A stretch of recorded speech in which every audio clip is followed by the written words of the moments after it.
Ya, terima kasih Bapak Ibu sekalian. Assalamualaikum warahmatullahi wabarakatuh.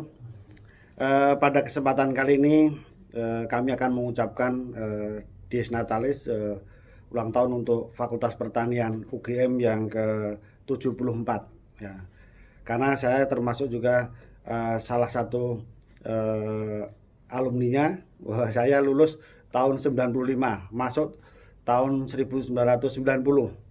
Ya, kalau waktu itu ya 4 tahun setengah termasuk cepat. Nah, tapi kalau sekarang ya sudah termasuk mahasiswa abadi itu mungkin. Nah, jadi eh, kami akan menyampaikan materi mengenai kelapa sawit. Yang materi ini kami susun dengan tim kami bersama yang pertama Bu Ratnawati Nurkoiri, kemudian Bu Rizky Amelia, kemudian Bu Sahnas, dan saya yang paling bawah ini. Tapi kebetulan saya yang diundang, ya saya yang menyampaikan. Jadi tugas saya menyampaikan, nanti kalau ada pertanyaan sulit untuk beliau-beliau ini. Jadi Bapak Ibu sekalian, topik yang akan kita sampaikan adalah menatap masa depan kelapa sawit menghadapi kehidupan normal baru atau new normal. Next. Ini outline yang akan kami sampaikan. Yang pertama adalah mengenai pendahuluan, eh, kemudian nanti dampak dari COVID-19 atau virus corona, kemudian eh, tantangan ke depan, ini tatapan ke depannya itu seperti apa, tantangan maupun opportunity yang ada.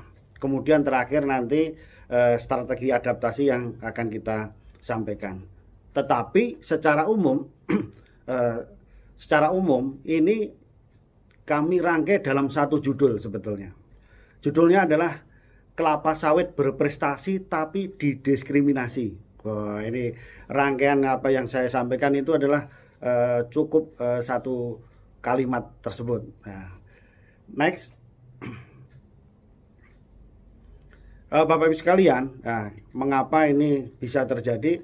Ini alur ceritanya adalah kita sebelum akhir tahun 2019, sebelum terjadinya outbreak atau pandemi corona, itu kita biasa dulu, normal zaman dulu. Itu seperti apa nanti akan kita bahas. Kemudian datangnya virus corona, kemudian pandemi ini tentunya grafiknya akan menurun bagaimanapun dari segi aspek saja, termasuk di industri kelapa sawit. Berikutnya nanti yang akan kita harapkan menatap ke depan itu bagaimana untuk normal ke depan. Ini untuk kita semua supaya kita bagaimana nanti alur cerita ini akan kita bangun. Next. Bapak Ibu pemirsa semua, ini adalah milestone dari kelapa sawit di Indonesia.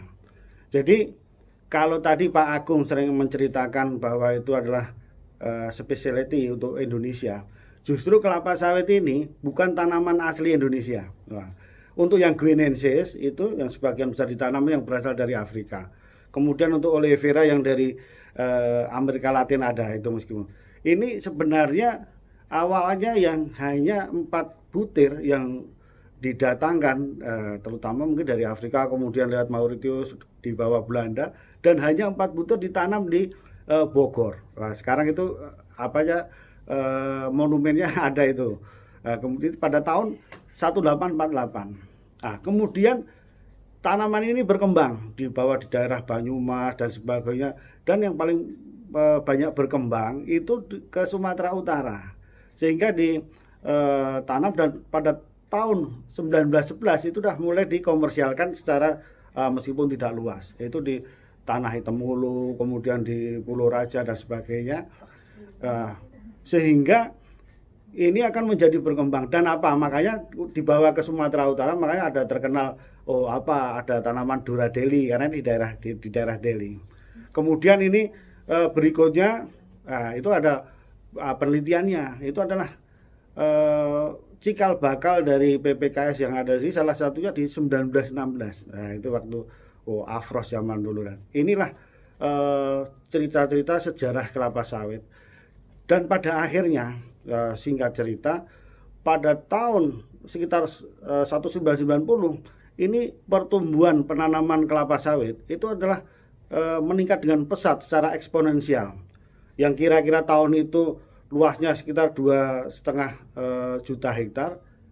Akhirnya saat ini pada tahun 2019 kemarin itu tercatat sekitar 16,3 juta hektar. Dan ini menempatkan posisi Indonesia di nomor 1 di dunia luasannya. Tentunya dengan produksi CPO juga kita menjadi nomor 1. Produksi dengan luasan demikian itu kalau CPO-nya sekitar 45 juta CPO tadi, ditambah PKO-nya sekitar 6, bisa menjadi 50 juta. Ini produksi yang ada di saat ini. Penggunaannya bagaimana? 70% itu diekspor, 30% untuk konsumsi dalam negeri. Ini situasi kelapa sawit sebelum corona, sebelum COVID-19 ini bagaimana kondisinya. Dari luasan yang 16,3 sekitar juta hektar tadi, picture-nya, gambarannya adalah itu dalam penguasaan lahannya itu dibagi menjadi 3. Next. Nah, ini 16,38 juta hektar ini dibagi menjadi 3. Jadi yang satu adalah perkebunan negara, itu sekitar 7%, kemudian 40-an% untuk perkebunan rakyat, kemudian sekitar 52% untuk perkebunan swasta. Jadi ini gambarannya. Dari beberapa persen ini tadi untuk perkebunan negara maupun yang swasta itu tidak begitu masalah. Tetapi yang menjadi masalah adalah rakyat yang penguasaannya juga cukup luas ini. Sehingga produktivitas kita itu menjadi relatif rendah. Itu untuk Indonesia itu 3,4 CPO produksi ton per hektar per tahunnya. Padahal untuk potensi itu bisa mencapai 8 atau bahkan 9. Ini apa? Kenapa ini terjadi? Karena salah satunya adalah penggunaan bibit yang tidak unggul di rakyat ini, sebagian besar. Jadi menggunakan bibit ilegitim. Kemudian yang kedua, di rakyat ini juga belum menerapkan good agricultural practices atau kan bahkan best management practices. Nah, ini yang menjadi gap ini menjadi lebih tinggi. Oleh karena itu inilah gambaran kita di prapanennya, di on farmnya, kira-kira seperti itu. Kemudian secara garis besar di industri kelapa sawit, permasalahan juga untuk di Indonesia adalah kita masih kurang kuat di industri hilirnya. Produk-produk industri hilir kita itu produk-produk turunan dari kelapa sawit ini masih kurang lah, kalah dengan di benchmark kita untuk di Malaysia. Contohnya kita masih kurang, kita di bawah 100, sedangkan di Malaysia mungkin udah sekitar produk-produk 200-an. Next. Ini tadi luasan penguasaan dari perkebunan kelapa sawit di Indonesia tadi yang sudah kita sampaikan. Next. Kemudian perkembangan ekspor itu bagaimana akibat dari yang terjadi selama ini. Jadi untuk selama periode 2015 sampai April 2020 itu bisa mencapai 21,4 miliar dolar. Nah, ini kan kita share-nya sekitar 14,9%. Nah, ini dibandingkan non migas tadi Pak Agung juga menyebutkan kita itu juga tertinggi gitu. Jadi berprestasinya di sini. Jadi kita untuk ke depan juga berprestasi. Coba kita lihat. Next.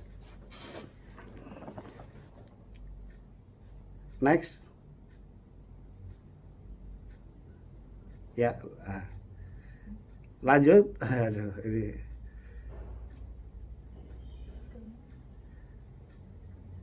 Halo, screen-nya hilang ini.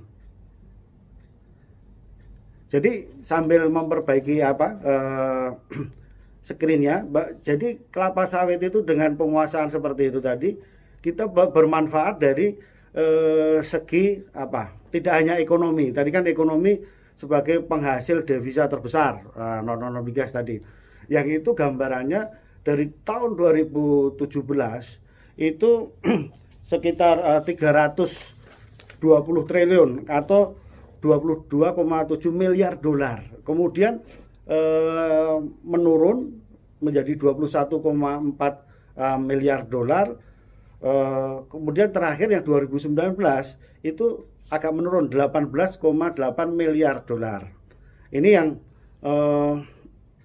menurunnya ini bukan ke masalah volume karena memang harga komoditas yang turun begitu. Jadi itu yang terjadi, berprestasinya itu di situ. Next. Halo. Nah, ini.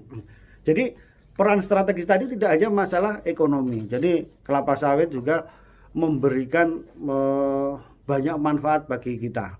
Ini coba kita lihat. Sekarang di industri kelapa sawit yang 16,3 juta hektar tadi, ini penyerapan tenaga kerja yang langsung itu sudah sekitar 4 juta kepala, ya itu kepala.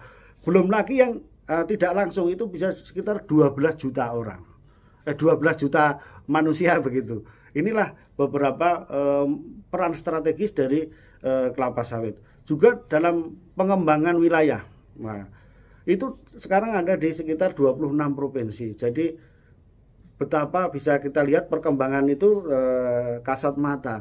Beberapa daerah bisa kita lihat di Rio, di Jambi, di beberapa sentra kelapa sawit itu kota-kota sangat berkembang. Jadi kemakmuran juga nampak. Kemudian tadi yang kami sebutkan kesejahteraan juga mengikuti. Kemudian next. Sekarang kok dari begitu gambaran yang begitu lumayan cerah di 16,3 juta hektar, kemudian banyak masyarakat Indonesia yang menikmati itu, tiba-tiba kok ujuk-ujuk ya akhir 2018 itu kok muncul virus corona pula ini. Nah, ini ada COVID-19 ini. Tentunya kan dari grafik tadi juga kita melihat bahwa itu akan mempengaruhi, terjadi ada penurunan. Nah, tentunya akan kita bahas di dalam industri kelapa sawit ini bagaimana dampaknya. Dampaknya kok ya jelas. Bahkan asal dari corona sendiri dari Cina. Padahal importer utama minyak kelapa sawit itu kan berasal dari Cina, dari India, dari Belanda, Pakistan dan sebagainya, Uni Eropa bahkan Amerika. Tapi sebagian besar itu justru menjadi terdampak COVID-19 ini. Ini yang menyebabkan permintaan dari CPO itu tentunya akan turun. Nah, ini yang menyebabkan. Ini beberapa gambar menggambarkan bahwa permintaan dari CPO ini akan turun. Nah, ini. Kemudian dampaknya terhadap TBS bagaimana? Ini dampak TBS terhadap COVID-19 terhadap TBS. Ini harga ini sebetulnya ini turun, tetapi karena terpengaruh oleh tadi Pak Dekan sudah menyebutkan nilai rupiah kita yang menurun tadi menyebabkan harga itu tidak turun ke bawah. Jadi sekarang ya kisaran menjadi 1.400-an dan sebagainya. Nah, kemudian tadi dampak dari COVID terhadap harga CPO tadi. Selain karena pengimpor itu dari negara-negara yang terdampak, itu adalah adanya dengan harga minyak bumi yang jatuh, sehingga kan ini untuk substitusi. Jadi ini yang dampak-dampak dari COVID-19. Next. Nah, kemudian Kalau itu tadi terhadap perdagangan dan sebagainya. Tetapi kalau kita lihat di on farmnya, di perkebunannya, bagaimana bisa kita lihat itu ternyata ini penelitian dari Bu Ratnawati Nurgairi menyatakan bahwa ada dampaknya di pemeliharaan tanaman belum menghasilkan. Nah, jadi semua yang berkurang, ini dari beberapa responden yang ada berkurang. Nah, untuk di tingkat smallholder atau petani itu di pemupukannya berkurang. Nah, kemudian tapi kalau untuk di di perusahaan itu tidak berkurang. Kemudian dampak ini ternyata kalau untuk di perkebunan ini karena beberapa daerah itu menerapkan PSBB waktu itu untuk logistik transportasi kadang sedikit ada hambatan sedikit. Ini dampak langsungnya untuk di perkebunan kelapa sawit. Jadi ini grafik ini menyatakan bahwa ini terdampak untuk di tanaman TBM. Next. Demikian juga untuk tanaman menghasilkan. Nah, jadi kelapa sawit setelah umur 3 tahun itu tanaman menghasilkan juga ada beberapa perawatan yang menyebabkan ini menjadi terkendala, begitu. Ini termasuk yang tadi, itu hampir sama semua. Nah, kemudian next selanjutnya untuk kita membandingkan, jadi turnover dari pekerja itu kalau di estate atau di perkebunan dibandingkan smallholder bagaimana. Kalau untuk rakyat nampaknya ini tidak berpengaruh untuk sedikit penurunannya untuk di smallholder untuk turnover tenaga kerja. Next. Nah, ini tadi yang dampak yang kami sampaikan tadi di awal bahwa perkembangan harga CPO di dunia, kemudian harga CPO domestik. Ini dari data ini dari tahun 2015 sampai 19. Ini fluktuasinya di mana, dan nanti ke depan setelah COVID-19 ini new normal atau normal baru, bagaimana kita prospek ke depannya. Ini gambaran untuk harga CPO maupun dunia maupun domestik. Next.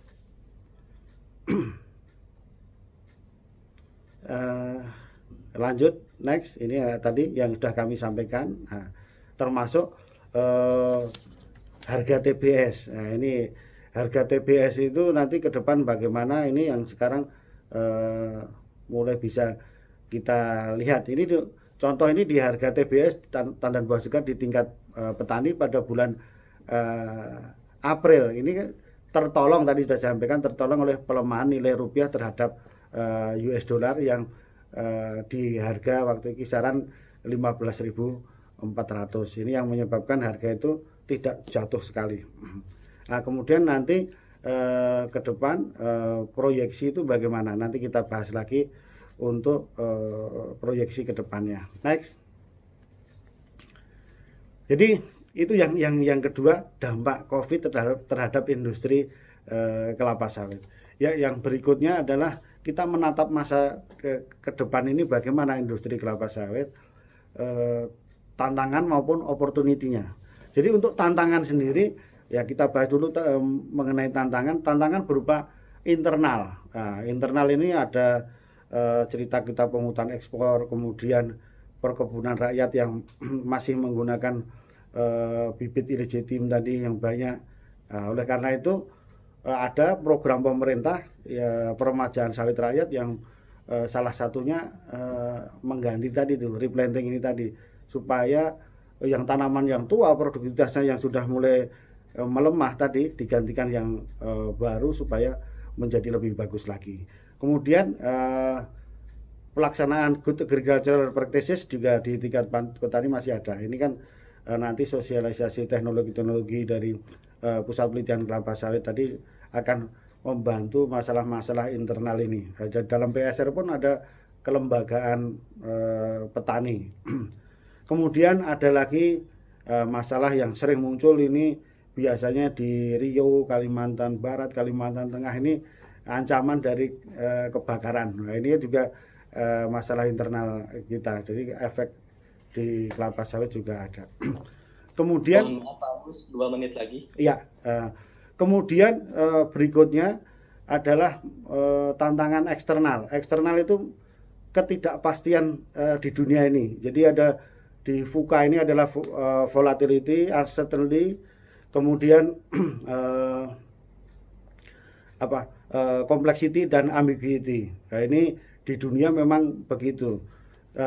Selanjutnya yang paling sering sekarang yang kita hadapi adalah black campaign maupun negative campaign terhadap industri kelapa sawit. Yang ini saya sebutkan di judul tadi, berprestasi tadi kok sering dapat black campaign ini. Ini terakhir hambatan perdagangan. Next. Nah ini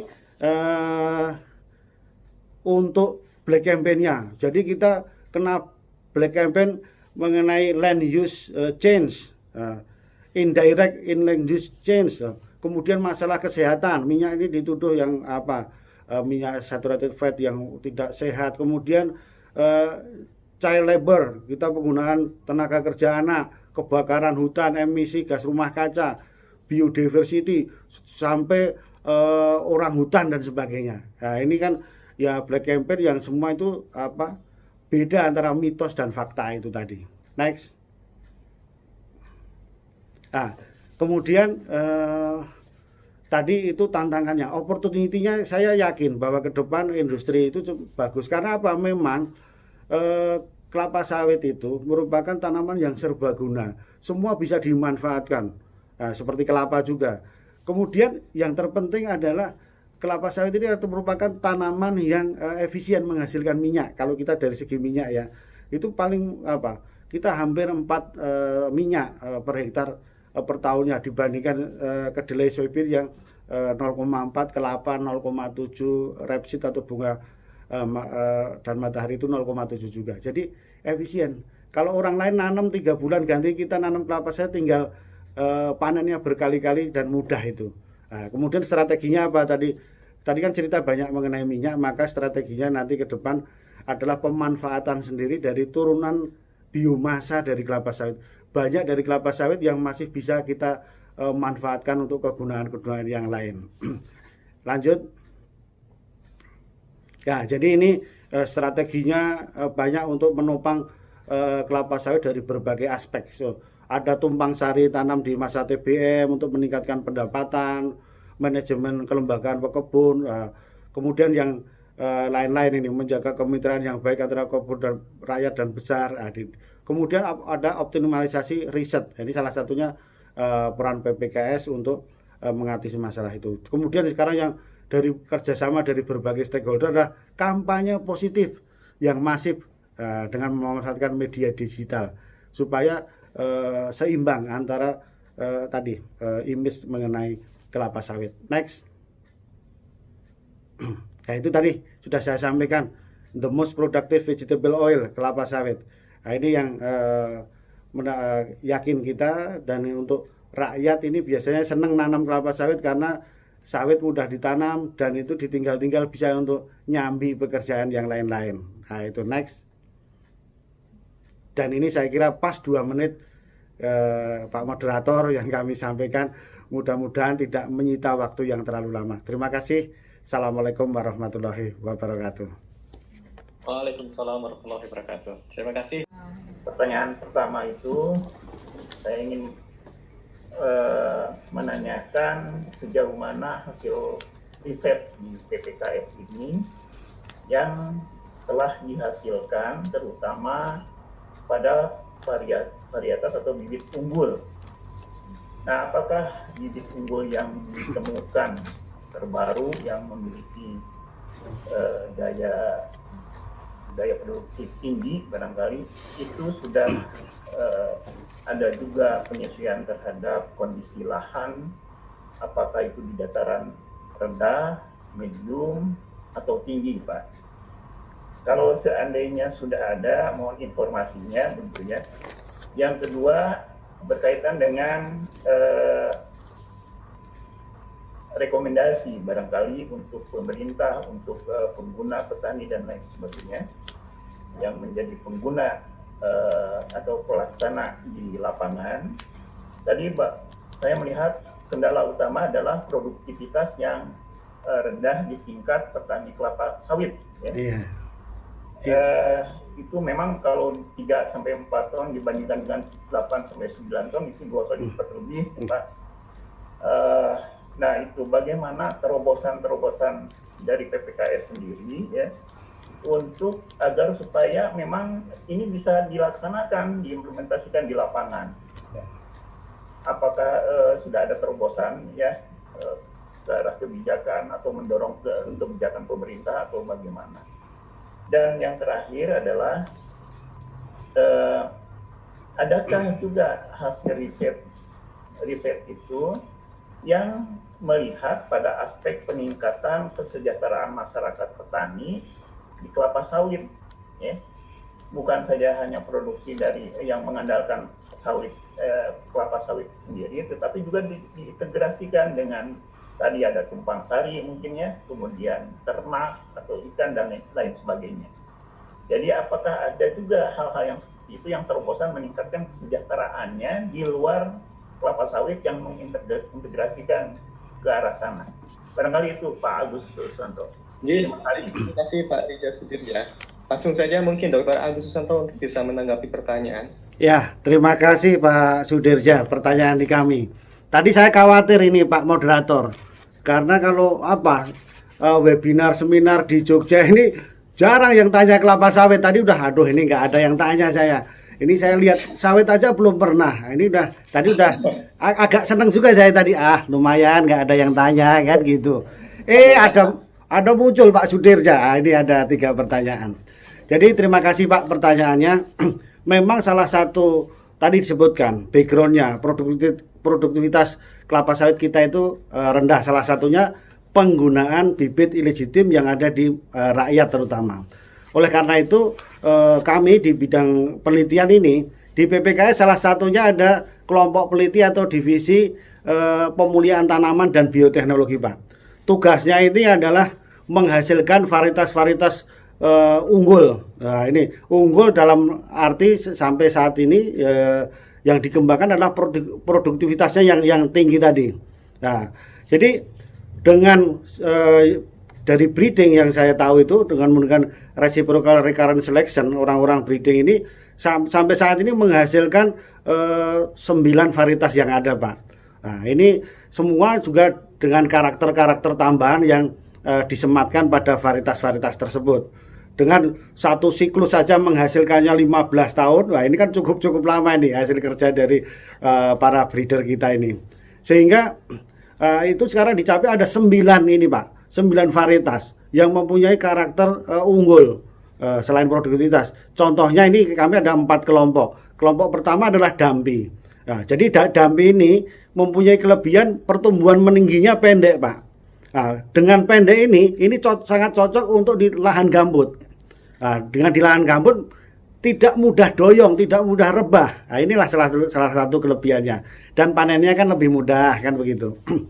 Kemudian yang kedua, ini ada kelompok dari Simalungun. Ini terdiri dari varietas Afros, PPKS 540, kemudian Simalungun 540 NZ. Ini untuk di daerah-daerah yang flat, datar, Bapak bisa menggunakan yang ini. Karena ini sifatnya quick starter. Cepat menghasilkan, cepat berbuah. Petani kan harus cepat menghasilkan yang ini supaya kalau utang cepat balik modal dan sebagainya. Ini produktivitas tinggi dengan populasi per hektarnya ini 143. Nah, ini kelompok-kelompok ini.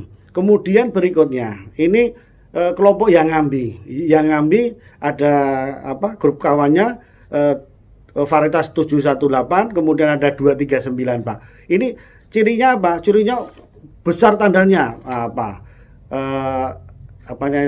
RBT-nya berat itu. Ini banyak yang disukai petani. Saya suka yang berat atau begitu. Padahal ya sebetulnya produktivitasnya yang dicari. Karena sekali nimbang berat itu seneng kalau petani. Nah, gitu. Nah, ini kan varietas-varietas ini yang dikembangkan yang berat. Kemudian ada spesifik yang lain, ada tambahan untuk oleikemianya yang bagus, misalnya untuk beta karotinnya. Kemudian varietas yang selanjutnya misalnya varietas langkat Pak.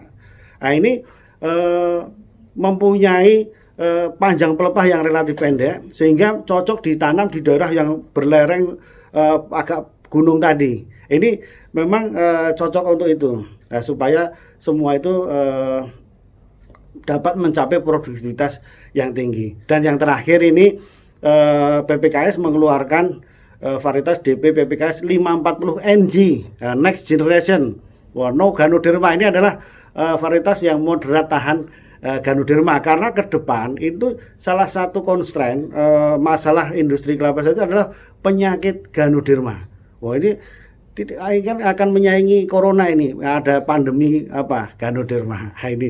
Nah, kemudian yang ke depan Pak, ini perlu kami sampaikan juga peneliti-peneliti kita ini akan menghasilkan sifat-sifat yang cocok untuk daerah marginal. Misalnya untuk ini lebih cocok untuk tanah sulfat daerah sulfat masam, kemudian pasang surut, daerah gambut dan sebagainya, tahan kekeringan, kemudian itu semua. Ini tambahan-tambahan karakter yang ada di pemuliaan tersebut. Kemudian yang kedua, ini rekomendasi apa yang digunakan untuk meningkatkan tadi yang petani yang rendah, Pak. Jadi petani rendah itu karena apa? Ada faktornya, kalau ditarik garis besarnya dua, Pak. Menggunakan bibit yang illegitim, yang istilahnya tidak bagus tadi, soko piringan, mariles dan sebagainya. Yang kedua itu teknik budidayanya, ya tadi yang best management practices-nya tadi. Oleh karena itu PPKS untuk rekomendasinya apa? Untuk mempermudah mendapatkan bibit unggul, Pak. Wah, PPKS punya program, adanya program sawit untuk rakyat. Wah, ini Pak, namanya sudah jelas untuk rakyat. Kami program ini keliling, Pak, mobil PPKS. Kalau yang di Sumatera itu, Pak, dari Aceh ke selatan, Sumatera Utara, kemudian Sumatera Barat, Bengkulu, Lampung, belok lagi ke utara, Pak, Sumsel, Jambi, balik Riau dan balik ke Medan, sampai kami lemes, Pak. Ya, nah itu jadi petani puas, kami lemas, Pak. Itu tapi ya nggak apa-apa. Ini salah satu mempermudah. PPKS juga punya outlet ruko-ruko di beberapa provinsi sentra, sampai di Sulawesi juga ada. Nah, ini salah satu mendekatkan rekomendasi tadi untuk mendapatkan bibit itu dulu, selain pembelian langsung dan sebagainya. Kemudian rekomendasi apa? Ini kan untuk BMP tadi tentunya ya sosialisasi dari PPKS mendampingi rakyat ini, Pak. Terutama untuk pemupukan ini di kelapa sawit nomor 1 untuk meningkatkan produksi. Banyak petani yang memetik hasilnya saja, nggak pernah dipupuk pun, Pak, ini. Nah, ini yang perlu kita sosialisasikan untuk meningkatkan produksi tadi. Nah, ini sangat penting. Nah, kemudian yang ketiga, hasil riset apa saja yang disampaikan untuk meningkatkan itu. Betul, Pak. Jadi saat ini maaf, penanaman di tahun 1990-an sekarang ini memasuki masa generasi kedua, replanting. Makanya ada program pemerintah peremajaan sawit rakyat, Pak. Nah, ini supaya sukses ke depan itu tanaman yang sudah tua dengan program peremajaan sawit. Nah, untuk meningkatkan hasil tadi, Pak, itu ada program-program tumpang sari tadi, betul, Pak. Nah, waktu TBM 3 tahun silahkan, ada yang menanam kedelai, ada yang menanam jagung, Pak.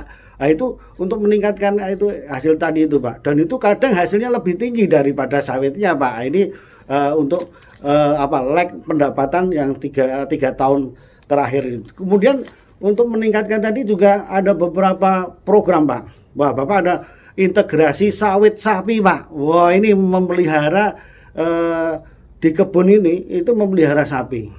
Ya, supaya diatur supaya swasembada daging dan sebagainya. Ini kombinasi yang bagus, ini teknik-teknik untuk memperbaiki kesejahteraan rakyat itu tadi. Kemudian saya kira itu, Pak, pada prinsipnya orang sosial ekonomi untuk meningkatkan pendapatan, meningkatkan itu sudah ada, Pak. Termasuk membuat ini, Pak. Wow, ada pabrik mini, ada di mana-mana untuk biodiversifikasi dari hasil. Ada lagi loh, Pak. Tanam kelapa sawit sudah replanting, tidak dibuang, tetapi disadap gulanya. Bikin gula merah dari kelapa sawit. Wah, ada itu sekarang. Nah, jadi biaya replantingnya dihasilkan dari menyadap gula merah dari kelapa sawit. Jadi itulah program-program dari pemerintah, PPKS dan sebagainya untuk meningkatkan hasil petani-petani kita itu. Demikian Pak Moderator, mudah-mudahan bisa membantu menjawab. Oke. Ulun, Bapak Dr. Agus, bagaimana Pak Rija? Ya, terima kasih Pak. Ya, terima kasih baik. Pak. Ya. Ya, mohon maaf Pak Dr. Agus, jangan tarik napas dulu ini. Oh iya, aduh. Nah, ternyata masih ada penanya dari YouTube, ya. Iya. Nah, ini terkait dengan Black Campaign. Iya. Jadi saya bacakan penanyaan ini dari 2 penanya, tapi pertanyaannya sama. Jadi tidak hanya pilpres atau pilkada saja yang ada kampanye hitam, ya Pak. Iya. Tapi sawit juga. Ini terkait dengan Black Campaign terhadap produk kelapa sawit di Indonesia. Apakah betul 100% Black Campaign atau apa benar adanya begitu? Karena ini juga banyak berdampak terhadap biodiversitas tanaman ataupun juga hewan, utamanya seperti orang hutan ataupun juga yang tadinya polikultur dirubah menjadi monokultur. Nah, terkait hal tersebut, untuk menghadapi Black Campaign, langkah-langkah apa saja yang sudah dilakukan oleh PPKS dan juga Black Campaign apa yang paling sulit yang dialami oleh perkebunan kelapa sawit? Terima kasih. Oh ya, terima kasih Pak. Ya, ini kebetulan pertanyaannya lewat YouTube, tapi nanti jangan lupa karena saya merangkap YouTuber Pak, tolong subscribe di channel saya. Jadi memang ini bukan bukan Black Campaign lagi Pak Moderator. Ini jadinya udah negatif campaign Pak, negatif sudah beda dengan kenyataannya. Jadi kelapa sawit itu merupakan tadi yang saya bilang tanaman yang didiskriminasi padahal berprestasi. Apa salahnya sih sawit ini padahal memberikan hal yang banyak. Jadi kita udah didiskriminasi di Black Campaign ini udah lama. Jadi dari awal dulu minyak kita terkontaminasi di Amsterdam dulu. Kemudian untuk kesehatan itu ada kardiovaskuler, minyak lemak itu tadi, saturated itu tadi. Kemudian terakhir ini pun ada juga WHO mengatakan no palm oil, jangan menggunakan minyak goreng dan sebagainya. Ini semua berturut-turut lah. Kemudian ada lagi deforestasi, hutan kita berasal dari mana? Kemudian itu tadi yang land use change itu tadi. Itu semua menyerang ke kita. Sampai ada produknya itu ya jangan kelapa sawit begitu. Ini sama dengan orang hutan itu tadi. Jadi serangan namanya serangan ya semua berat itu Pak. Ya itu, makanya ada kita kampanye positif tadi. Tadi ada pertanyaan juga di dalam chat yang saya baca Pak. Apakah Indonesia saja yang terserang? Bukan. Yang diserang itu kelapa sawitnya. Jadi Malaysia juga merasakan, Kolombia juga merasakan. Makanya kita itu tergabung dalam Council of Producing countries antara Indonesia, Malaysia, kemudian Kolombia. Nah, itu untuk menghadapi Black Campaign ini. Jadi kebetulan Indonesia sudah ada ISPO. ISPO. Tadi ada pertanyaan mengenai Indonesian Sustainable Palm Oil, meskipun ini kan mandatori. Kemudian yang voluntary kan ada RSPO dan sebagainya. Itulah yang kita hadapi semua Pak.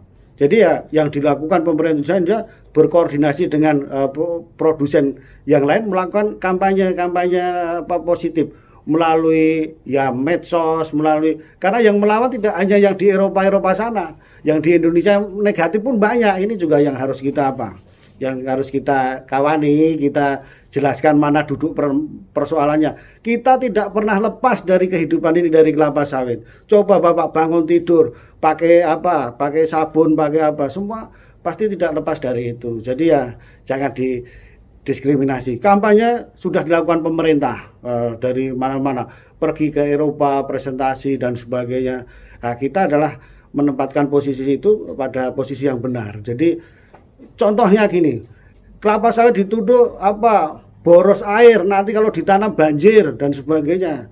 Nah, jadi tidak sepenuhnya betul Pak. Saya tinggal di Medan ini nanam kelapa sawit sudah lebih dari 100 tahun. Nah, jadi juga aman-aman saja loh Pak. Dan itu tadi enak. Jadi saya pindah dari Jogja, dari UGM ke Medan pula itu Pak. Jadi itu tadi. Jadi ya itulah yang harus kita hadapi, bahwa itu kampanye negatif itu tadi dengan mendudukkan apa persoalannya. Jadi biodiversity mungkin kurangnya sedikit ya gitu Pak. Jadi itu namanya hutan sawit Pak. Jadi bukan dari apa gitu. Jadi masih bagus dari biodiversity dan sebagainya. Kira-kira itu Pak, mudah-mudahan bisa menjawab itu. Ya, salam sawit Indonesia. Ya. Baik, terima kasih Bapak Dr. Agus Susanto atas tanggapannya. Tadi Bapak menyebutkan Bapak di Medan menanam sawit lebih dari 100 tahun. Saya bayangkan berapa umur Bapak sekarang ya? Itu nenek moyang kita yang nanam. Baik, terima kasih kepada Bapak Ibu atas pertanyaannya. Namun karena waktu juga yang membatasi kita, sebelum saya akhiri diskusi kita, saya akan bacakan intisari keseluruhan. Jadi